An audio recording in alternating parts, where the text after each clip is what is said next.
여러분 안녕하십니까? 로컬 현장의 사람과 사례를 찾아가는 채널 더 로컬입니다. 저는 진행자 엄돌입니다. 오늘은 더가능연구소의 인턴 이영선님을 모셨습니다. 영선님 안녕하세요. 안녕하세요. 본 시리즈는 대한민국 청년 시리즈고요. 우리 나이를 바로 말하기는 좀 그렇고 몇 대 초반, 중반, 후반 이렇게 되니까 20대일 것 같고요. 네. 20대 초중반 어디에 해당하십니까? 초반이죠. 20대 초반 간단하게 자기소개를 부탁드립니다. 네, 안녕하세요. 저는 더가능연구소에서 인턴으로 2개월 동안 일을 했고 지금 현재 칭화대학교에서 사회학을 전공하고 있는 이영서입니다. 칭화대학교는 어디에 있는 학교예요? 칭화대학교는 중국 북경에 위치하고 있고요. 중국에서 제일 좋다고 하면 북경대에서도 말이 있을 수 있지만 네, 제 마음속 1등인 학교입니다. 주관적으로, 객관적으로? 둘 다. 둘 다. 근데 그렇다고 이야기는 많이 들었습니다. 네. 여하튼 1등, 2등 그게 중요한 건 아니지만 네. 중국에서 지금 유학을 하고 계신 상태네요. 네, 그렇습니다. 좋아요. 더가능연구소에서 인턴 생활은 언제부터 시작했습니까? 6월 말부터 시작해서 지금 9월 초까지 진행해 오고 있습니다. 지금 학부 3학년으로 알고 있는데요. 4학년 올라가는 거죠? 네, 중국은 9월 학기이기 때문에 이제 돌아가면 4학년 1학기를 시작하게 되는 거고. 9월 학기구나. 네. 한 번도 휴학을 안 했다는 얘기네. 네, 안 했습니다. 좋습니다. 방학 때 열심히 놀아야 될 텐데 네. 굳이 고국까지 돌아와서 인턴 생활을 방학 내내 하신 이유가 뭡니까? 사실 이 부분은 제가 대학원을 준비하고 있기 때문에 대학원. 네, 앞으로 미래에 대해서 어떻게 진로를 탐색하고 준비할지에 대해서 고민이 들어서 인턴 생활을 연구소에서 하고 싶다라는 생각이 든 것도 있고요. 네, 그 외에도 한국에서 실질적으로 어떻게 일이 일어나고 참여할 수 있고 하는지에 대해서 정말 항상 열망이 있었어요. 왜냐면 중국에서는 해소되지 못하는 그런 일이기 때문에 한국에 꼭 들어와서 일을 해보고 싶었고요. 네. 질문할 게 굉장히 많네. 들어보니까. 네. 왜 하필이면 더가능연구소예요? 대한민국에 연구소가 많고 많은데 그 중에 왜 더가능연구소였을까요? 네, 사실은 연구소에 계신 이영재 교수님한테 제가 연락을 먼저 드렸습니다. 좀 당황스러우셨을 수도 있는데 제가 상황이 이러이러하고 꼭 선생님을 따라서 제가 어떤 프로젝트든 아니면 활동이든 참여해보고 싶다고 말씀을 드렸는데 너무나 감사하게도 연구소를 소개시켜 주시면서 만약에 연구소 사람들이 괜찮다고 해주신다면 일을 해보는 게 어떠냐라고 제안을 해주셔서 기다리다가 다행히도 너무나 감사하게도 연구소 분들이 다 오케이를 해주셔서 제가 여기서 일을 할 수 있었던 것 같습니다. 다 오케이 했는지 다 반대했는데 이영재 교수님이 밀어붙였는지 그 비밀은 알 수가 없습니다. 여하튼 2개월 동안 인턴 생활을 하셨어요. 네. 인턴하면서 일을 굉장히 많이 하셨나요? 그 기준이 뭐가 돼야 될지는 잘 주관적으로 모르겠습니다. 본인이 판단했을 때 내가 기대했던 생각보다 훨씬 일이 많았다. 그것보다 일이 적었다. 이렇게 말할 수 있겠죠. 생각했던 것보다는 적었던 것 같습니다. 그래요? 네. 저는 굉장히 일을 많이 시켰다고 생각했는데 돌아보면 더 많이 시킬 걸 하는 생각이 듭니다. 영선님, 그러면 더가능연구소 인턴 생활을 하면서 어떤 일을 했는지 몇 가지만 설명을 해주시기 바랍니다. 네, 저는 크게 3가지 활동을 참여를 했고요. 일단 첫 번째로 참여했던 거는 속초에서 열렸던 고이스트 포럼이었습니다. 고이스트랑 하면 동쪽으로 가자 해서 속초에서 활동을 했었고 그 포럼에서 제가 실질적으로 참여를 해서 현장 스케치를 하고 또 보고서를 작성하는 일을 맡았었습니다. 그 보고도 본인이 굉장히 잘 썼다고 생각해요? 사실 저는 그 폼에 대해서 아무런 말씀도 안 해주셔서 내가 가이드를 잘못했다? 아니요. 네. 그래서 이제 이게 원하는 방향이 맞을까? 그래서 굉장히 고민을 하면서 제 나름대로 목적성을 부여하려고 노력을 많이 하고 작성했던 보고서였습니다. 네. 근데 다행히도 그 보고서에 대해서 네. 이제 잘 썼다고 말씀. 잘 썼다고 얘기하겠죠. 잘 써서 아무튼. 네. 사실은 제가 본 보고서 중에 퀄이 거의 상위 1% 안에 드는 보고서였던 것 같습니다. 연령대 경험과 관계없이 보고서 자체만으로도 굉장히 훌륭했던 보고서였던 것 같고 이건 진심이에요. 농담을 하도 많이 해서 사람들이 오해를 하는데 이건 진심입니다. 두 번째 어떤 일 하셨습니까? 그리고 2023 은평구 주민자치 의제 발굴 용역에 네. 대한 정확해요. 네. 프로젝트에서 저는 무슨 일을 했는지 말씀드리자면 2021년과 2022년에 주민자치 우수 사례 전국 주민자치 박람회 우수 사례 네, 정리를 하셨죠. 네, 네. 정리를 했습니다. 정리를 하셨는데 총 몇 개 사례를 정리한지 아십니까? 정확하게 기억은 안 본인이 나요. 했는데 지금 기억을 못 하고 있습니다. 얼마 전에 한 건데. 정확하게 기억을 네. 못 하는데 140개 정도? 굉장히 방대한 분량의 책자에서 그 해당 주민자치가 마르제를 어떠한 배경에서 어떠한 내용으로 했는지, 왜 했는지, 무엇을 했는지 깔끔하게 정리를 하셨습니다.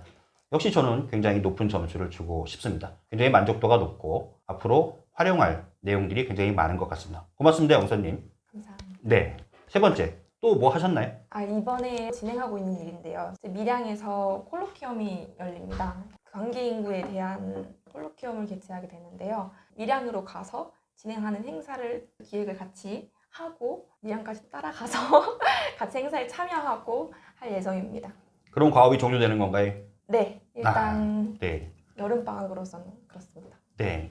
2개월 넘는 기간 동안 상당히 많은 일을 하신 것 같아요. 좋아요. 그렇게 열심히 잘했고 성과도 났다고 생각을 하고 그럼 개인적으로 연구소의 분위기는 어땠습니까? 전 사실 간결하게 말씀드리자면 그냥 좋았어요. 좋았다. 네, 저는 정말 좋았고 너무 즐거웠고 연구소 출근하는 날에 저는 사실 너무 기뻐하면서 이렇게 다녔던 것 같은데요. 물론 일도 너무 재밌었지만 저는 연구소 사람들과 함께하는 시간들이 정말 너무 행복했습니다. 네. 저 빼고 나머지 사람들.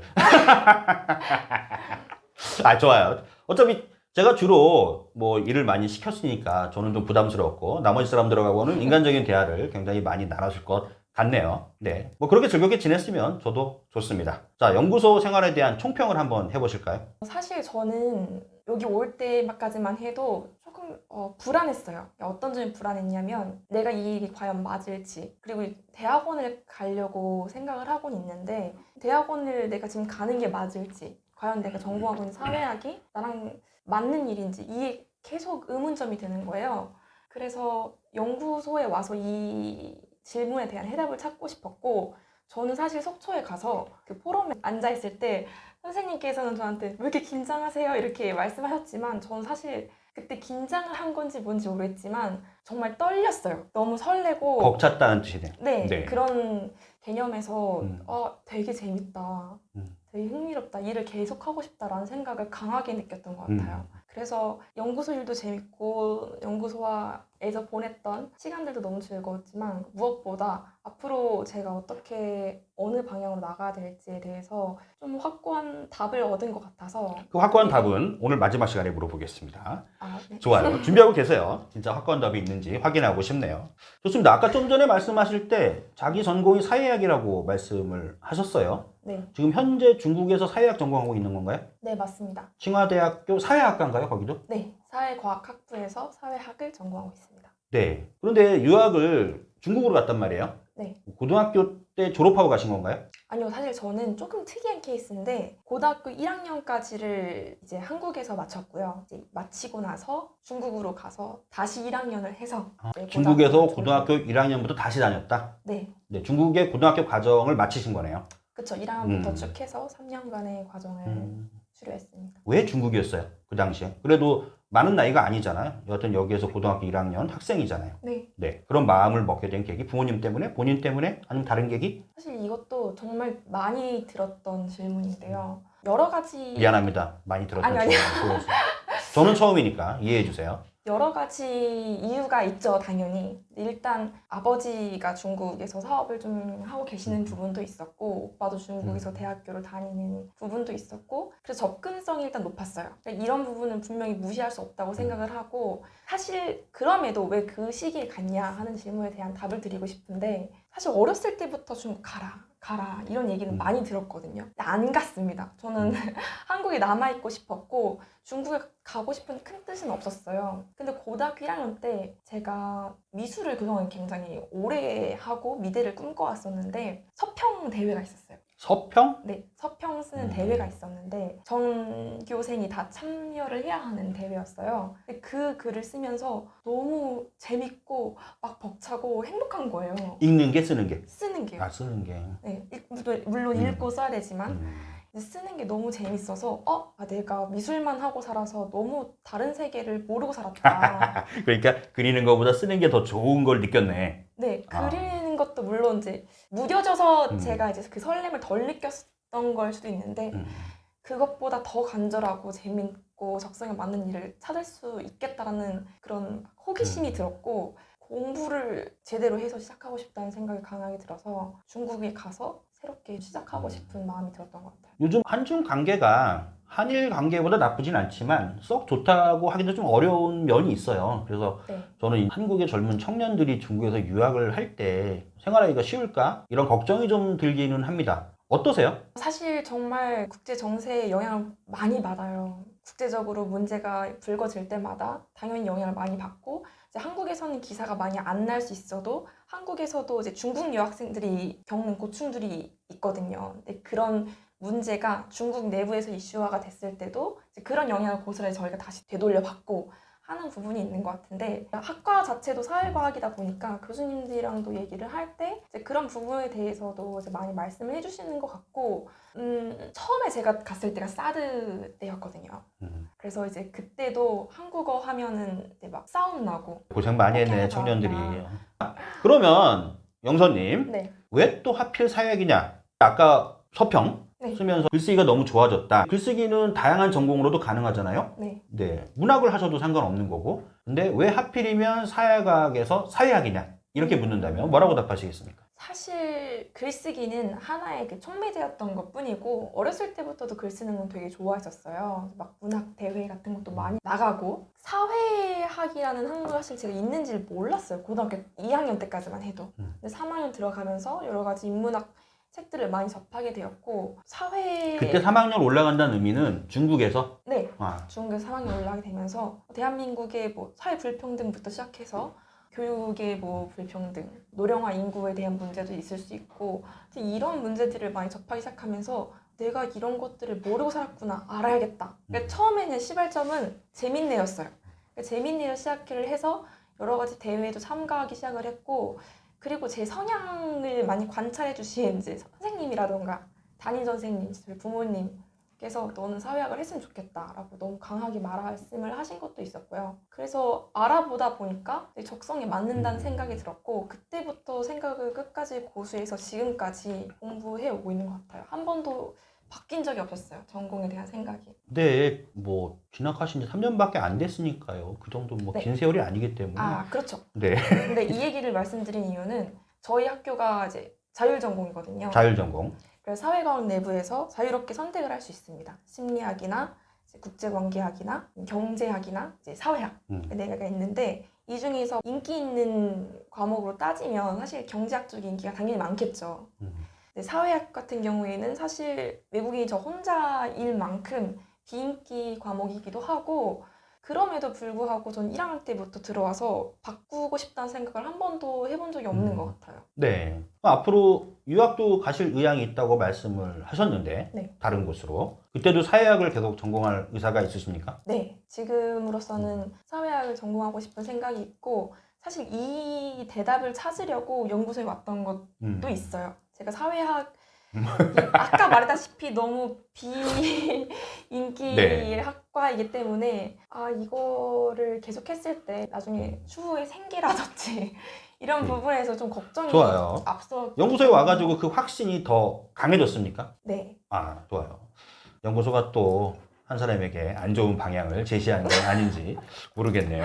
네, 사회학 좋은 학문입니다. 네. 저도 어떤 특정한 나라의 학문의 발전의 척도는 해당 국가의 석사들이 사회학에 어떤 전공을 하느냐 요거거든요. 네, 최첨단 학문이라고 저는 사실 생각을 하기 때문에 사회학이 발전된 나라는 학문적 수준이 굉장히 높다고 저는 생각을 해서 최첨단의 의미가 최근에 유행하는 건 아니고 문제의 본질을 파헤칠 수 있는 그런 전공을 하셨으면 좋겠다 이런 생각이 듭니다. 그전에는 미술 전공을 원래 하려고 하신 거예요? 네. 미술 중에서 어떤 분야? 사실 입시 미술을 계속 해왔었고 초등학교 때부터 예중예고를 이제 계속 꿈꿔왔었고 대학도 미대를 가려 했기 때문에 정확한 학과 자체에 대한 뚜렷한 생각은 없었지만 그래도 미술적으로 가겠다는 생각은 분명히 했었던 것 같아요. 어릴 네. 때는. 어떤 미술은 난 다 할 수 있다 이런 뜻처럼 들리네요. 어릴 때는 뭐. 어릴 때는. 지금은 사회학이 좀 더 땡긴다. 이런 건가요? 이거. 자신감이 굉장히 넘쳐요. 제가 연구소에서 인턴을 경험을 할 때는 이런 걸 잘 몰랐는데 오늘 영상 촬영을 하니까 본인에 대해서 굉장히 드러내고 있습니다. 성격을 물어볼게요. 나는 MBTI 잘 몰라. M이 뭔지도 모르고 B가 뭔지 이런 거 몰라요. 왜냐하면 관심을 두지 않았기 때문에. MBTI 이런 거 뭐 젊은 청년들은 많이 서로 물어보잖아요. 네, 본인은 어떤 성향입니까? 성격으로 보면. 사실 MBTI로 성격을 나눈다는 게 말이 안 된다고 생각을 하는 사람들도 많지만 저는 일단 ENFJ이고요. 설명해 주세요. 나 모른다니까. 정의로운 사회운동가라고 이제 키워드가 뜨는데 사실 되게 재밌는 게 제 주위에서 너는 진짜 그냥 ENFJ다. 너는 ENFJ를 형상화한 인간 같다. 이렇게 많이 말씀을 해주세요. 처음 봐도. 정의로운 사회운동가. 네. 이것만 가지고도 뭐 몇 시간 얘기할 수 있겠네. 네. 그 규정이 본인한테 맞다고 생각해요? 저는 근데 사실 좀 기뻤어요. 그 키워드가 떴을 때. 기뻤다? 네. 어찌됐든 지향하는 바와는 같다. 목표가. 공부를 앞으로 사회학을 하실 거지만 정의로운 사회운동가가 되는 게 지향하는 바입니까? 이제 막 정확하게 구체적으로 들어가면은 그렇겠지만 뭔가 사회를 위해서 노력을 하고 사회를 위해서. 네, 그런 방면이 되게 멋있다고 생각했던 것 같아요. 어릴 때부터. 정의로운 사회를 위해서 운동을 하겠다. 정의로운 사회운동가. 네. 이렇게밖에 해석이 안 되는데 공부하다 보면 생각이 좀 바뀔 수 있어요. 공부를 깊게 할수록 사람은 좀 보수화가 됩니다. 여하튼 어떠한 방향에서 일해도 정의, 사회운동 이 가치를 좀 마음에 담고 활동을 하시면 좋겠다 이런 생각이 들고요. 졸업 후에 그럼 계획이 뭘까요? 그냥 우리가 정의로운 사회운동가가 되겠다 이럴 수는 없는 거잖아요. 그러면 이번에 학부 졸업하면 유학을 가실 거고요. 유학을 일단 석사로 가실 거고 네. 석사 끝나고 박사도 하실 건가요? 현재로서는? 지금으로서는 그런 생각도 가지고 있어요. 그런 생각도 100% 확신은 못하겠네. 고등학교 때부터 사실 저는 박사 할 거야 라고 이렇게 말하고 다니긴 했는데 사실 현재 상황이나 이런 거에 따라서 많이 달라질 수 있는 거니까 지금으로서는 하고 싶지만 이제 어떻게 될지는 모르겠다.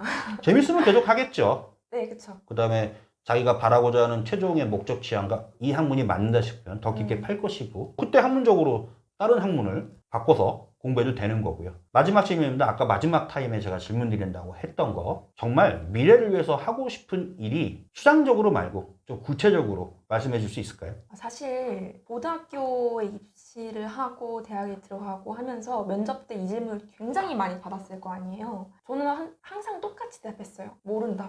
친구들이 너는 왜 심리학과 안 갔어? 라고 할 정도로 저는 심리학 영상을 굉장히 많이 찾아보고 좋아하는 편이에요. 근데 그중에 되게 감명 깊게 봤던 강의가 있었는데 꿈은 동사로 꾸는 것이다 였습니다. 뭐가 되고 싶어 라고 구체적으로 정하는 게 오히려 원동력을 떨어뜨릴 수도 있고 구체적으로 내가 어떤 일을 무엇을 동사형으로 할 때 내가 즐거운지에 대해 생각을 하는 게 훨씬 더 미래 가치적으로 봤을 때 도움이 된다는 거예요. 네. 근데 그 말에 되게 감명을 받아서 동사형으로 생각을 많이 하려고 해요. 네. 저는 뭔가 소통을 할 때 즐겁고요.